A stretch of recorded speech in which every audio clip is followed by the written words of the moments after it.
bonsoir, voilà, vidéo donc 27-8, petit aparté, je me suis trompée sur les chiffres, mais j'ai tout rétabli sur les anciennes vidéos, sur 25-6 et 25-7, donc là nous sommes bien au 25-8, il est 22h15, 13 septembre 2015, donc, et 15e chapitre.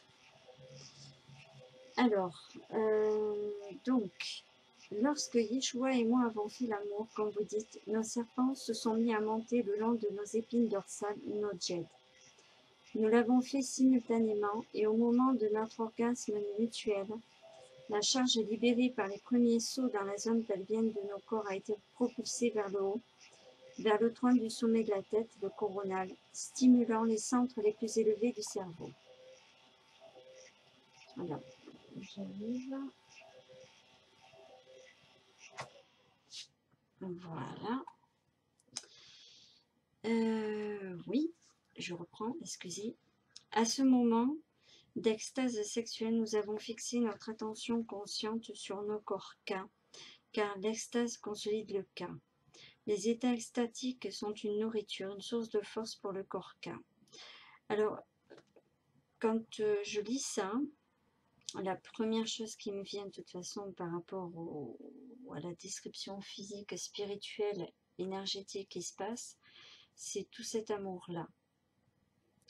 Où Jésus, justement, enfin Yeshua disait que lorsque l'homme et la femme ne feront qu'un, voilà. Alors, consolide le cas. Les états extatiques sont donc une nourriture, une source de force pour le corps K, et comme je l'ai déjà expliqué, chaque apport de puissance au K le rend plus magnétique, attirant ainsi ce que l'initié désire. La magie sexuelle d'Isis repose sur la capacité innée chez l'être de sexe féminin de mettre à profit les énergies magnétiques pour ouvrir des niveaux de conscience profonds en s'abandonnant aux énergies sexuelles et aux voies qui s'ouvrent ainsi. Excusez, je pense qu'il y a dû y avoir une erreur de frappe, parce que dire au vol qui s'ouvre ainsi, remarque pourquoi pas, puisqu'il y a eu prise d'envol. C'est tout à fait ça en plus. Et normalement, ils auraient dû tous les deux sentir, alors je ne sais plus du tout parce que j'avais lu, mais ils auraient dû sentir cette énergie, cette chaleur intérieure avec leur cœur aussi. Alors je pense que ça doit être ça, hein, à un endroit, je ne sais plus. Enfin, je continue la lecture. Lorsqu'une femme se sent profondément aimée et appréciée comme je l'étais par Yeshua, quelque chose se libère au plus profond d'elle-même, qui fait qu'au moment de l'orgasme, elle sera secouée de spasmes incontrôlables. Si elle se sent en sécurité, qu'elle laisse libre cours à ses tressaillements, si elle les laisse prendre possession d'elle, alors s'ouvre un vortex magnétique d'une puissance considérable. Vortex qui se centre dans sa matrice. Deux initiés qui se livrent à la magie sexuelle d'Isis peuvent accroître leur puissance et étendre leur conscience grâce au pouvoir de ce champ magnétique. Dans les pratiques les plus avancées de la magie sexuelle d'Isis, l'initié fait monter ses deux serpents dans le cas de la femme, et la femme fait monter ses deux serpents dans le cas de l'homme. La puissance cataclysmique de cette pratique est comparable à l'énergie libérée par une arme nucléaire. J'ai expliqué d'ailleurs dans une vidéo l'histoire des gens aussi qui s'auto-combusttionnent. Le corps ne fait pas que 37 degrés, c'est vraiment un bouillonnement permanent. Voilà. Le tsunami magnétique qui jaillit massivement insufflera au cas une puissance au-delà de tout ce qui est concevable ou l'anéantira s'il est mal guidé. C'est à cette pratique avancée du cas que Yeshua s'est livré la nuit précédant Gethsémani. L'extraordinaire intensification du potentiel magnétique de son cas lui a donné la force nécessaire pour faire face aux souffrances et à la tâche qui l'attendait lors de son ultime initiation par le portail de la mort. Tant et si bien que son corps physique s'est dissolu en éléments constitutifs par un embrasement de lumière et de chaleur.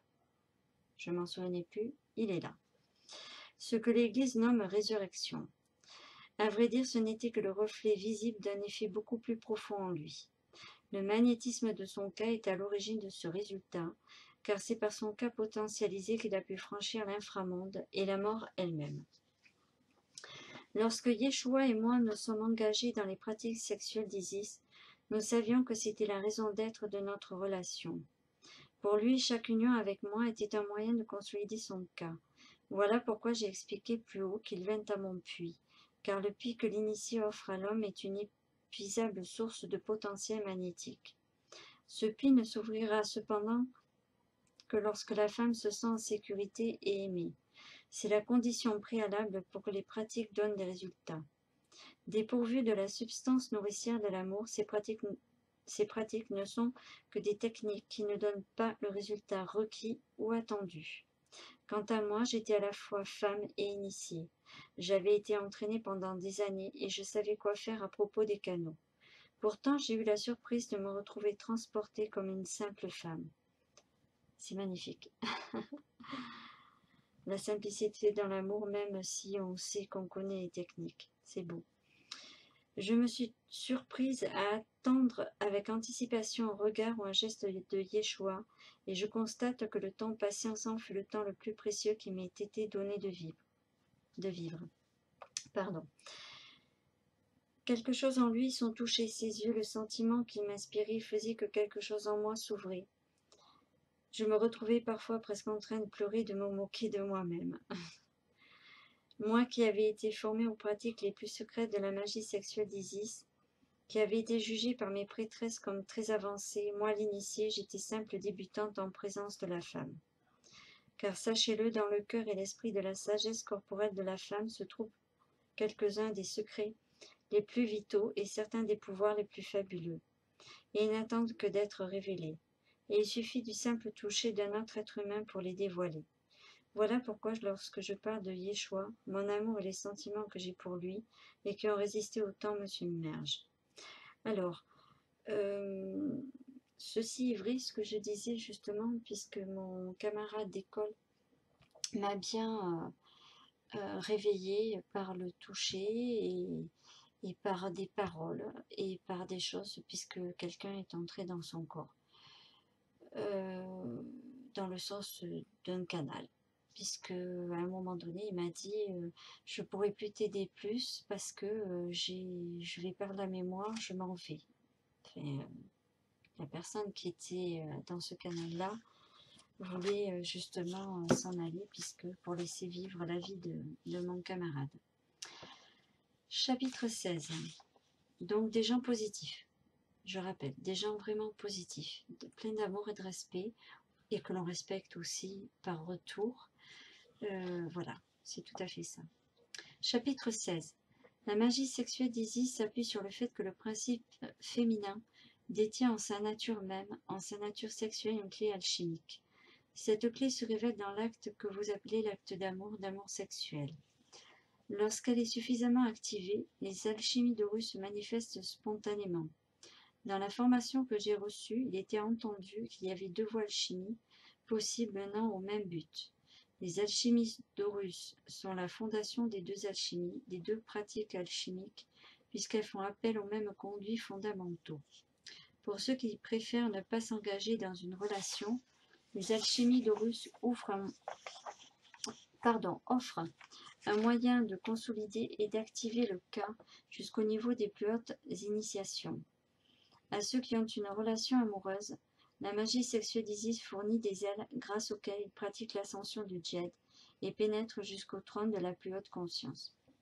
Ah ben c'est pour ça que j'ai eu mes ailes. Je les ai senties à force de manger cru, les énergies. Voilà. Alors, à mon sens, c'est une grande tragédie que l'Église, plus précisément les pères de l'Église, aient stigmatisé le caractère sacré et secret de notre identité comme étant le mal, et que depuis quelques 2000 ans maintenant, le chemin vers la réalisation divine la plus dynamique et l'un des plus rapides ait été faussé. Quelle ironie que l'Église en ait fait un péché et qu'elle ait par conséquent terrifié ceux qui auraient pu tomber dessus par hasard. Vous vous rendez compte ? On a diabolisé beaucoup de choses, enfin par ces gens-là. On a freiné de façon négative les gens, on les a frustrés, séparés, le haut, le bas, enfin bon, fait ce qu'il ne fallait pas faire, quoi, c'est-à-dire même pour la nourriture, enfin bref, vous le savez maintenant. Voilà, donc je vous ferai donc la vidéo prochaine sur le chapitre 17. Voilà, je vous dis bonne soirée, à bientôt.